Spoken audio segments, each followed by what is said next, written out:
पैसा कमाउनु र पैसा टिकाउनुमा आखिर के फरक छ? यो प्रश्नले साक्षी भन्नुपर्दा वित्तीय सफलताको जड नै समात्छ।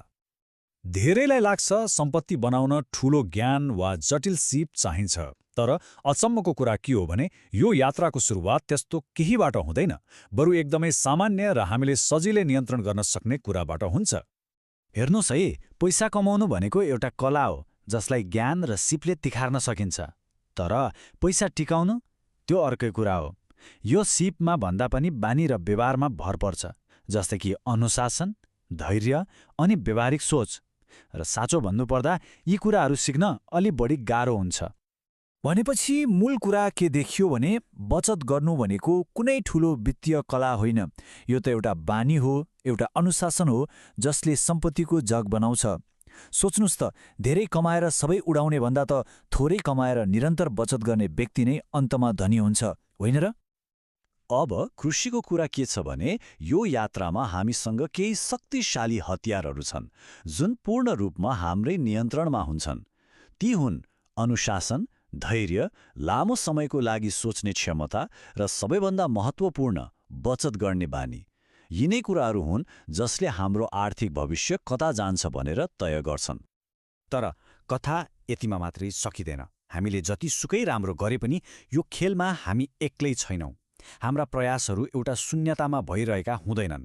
यहाँ केही अदृश्य खेलाडीहरू पनि छन्। यो मान्नुपर्छ कि हरेक सफलता वा असफलता 100% हाम्रै हातमा हुँदैन।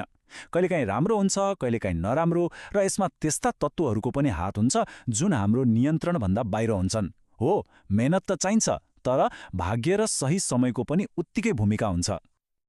अब यहाँ एउटा एकदमै रोचक कुरा छ।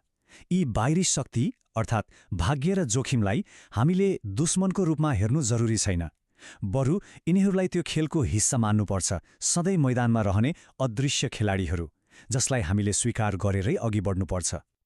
यसले हामीलाई वित्तको सबैभन्दा ठूलो चुनौतीमा ल्याइ पुर्याउँछ।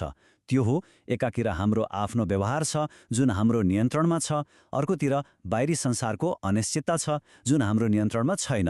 हो, यी दुई बीचको सन्तुलन नै सबै कुरा हो। त्यसो भए सफलताको सूत्र के हो त? ती अदृश्य खेलाडीहरूलाई नजरअन्दाज गर्ने होइन, बरु आफूले नियन्त्रण गर्न सक्ने कुराहरू, मतलब आफ्नो व्यवहारलाई यस्तो बनाउने कि नियन्त्रण बाहिरका कुराहरू आइपर्दा पनि त्यसको लागि तयार रहन सकियोस्। यो तालिकाले एकदमै राम्रोसँग देखाउँछ कि कसरी हाम्रो व्यवहारले जोखिमलाई घटाउन सक्छ। जस्तै एउटा आपतकालीन कोष बनाउनु, होइन? यो हाम्रो नियन्त्रणमा छ, होइन? यसले के गर्छ? अचानक आइपर्ने सङ्कटबाट जोगाउँछ। त्यसैगरी निरन्तर बचत गर्ने बानीले बजार तलमाथि हुँदा पनि लगानीमा टिकिरहने हिम्मत दिन्छ। अनि यति भए पुग्छ भन्ने सोचले लोभ र अनावश्यक जोखिमबाट टाढा राख्छ। आपतकालीन कोषले नाफा कमाउने होइन, यसले त मानसिक शान्ति किन्ने हो। र यो मानसिक शान्तिको कुनै मोल छैन, किनभने जब सङ्कट आउँछ यही शान्तिले हामीलाई डराएर गलत निर्णय लिनबाट बचाउँछ। ल, अब यी सबै कुरालाई जोडेर हेरौँ। यदि हामीले यो सबैलाई मिलायौँ भने दिगो सम्पत्तिको एउटा एकदमै सरल तर त्यति नै शक्तिशाली सूत्र बन्छ। आफ्नो आर्थिक यात्रालाई एउटा गाडी सम्झिनुस्। त्यो गाडीको इन्जिन र स्टियरिङ के हो? त्यो हो हाम्रो बचत गर्ने बानी र अनुशासन। यी कुरा हाम्रो हातमा छन्। अनि सडकमा आउने बाधा अडचनहरू, ती हुन् भाग्य र जोखिम। सूत्र सिधा छ, आफ्नो इन्जिन र स्टियरिङलाई बलियो बनाएर सडकका बाधाहरू पार गर्दै अघि बढ्ने। र अन्तमा दिगो सम्पत्तिको कुरा एउटै प्रश्नमा आएर टुङ्गिन्छ, आफ्नो आर्थिक यात्राको स्टियरिङ कत्तिको बलियोसँग समातिएको छ? किनभने सबैभन्दा ठूलो चुनौती भनेकै बाहिरी संसारलाई होइन, आफ्नै व्यवहारलाई नियन्त्रणमा राख्नु हो।